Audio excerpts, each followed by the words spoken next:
So I'm an attorney by trade, and early on in my practice, I took a lot of court-appointed cases and also served as a guardian ad litem in a lot of situations. And some of those can be pretty rough, and they involved kids. And my wife and I have also been foster parents for the last several years.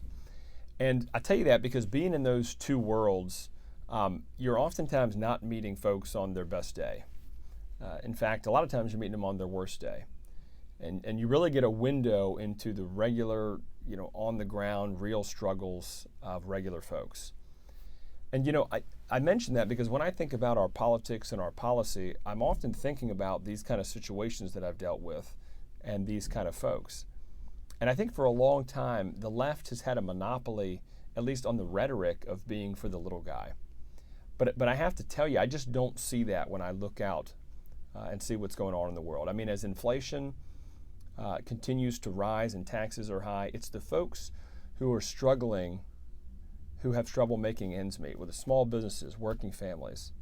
When crime's allowed to run rampant, it is already vulnerable communities and struggling communities that are hit the hardest, always.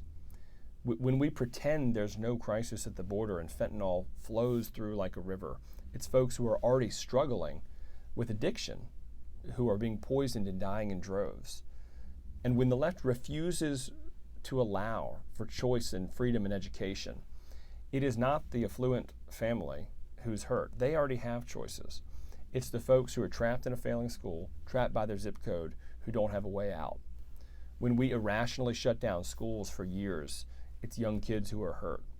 And as things like radical gender ideology march on, it is children who are so often confused and put in bad situation, and it's women who are increasingly denied their rightful victories, denied their opportunities, and put in either dangerous or at least awkward situations. So we have to cast a vision that is actually for the vulnerable, for the struggling.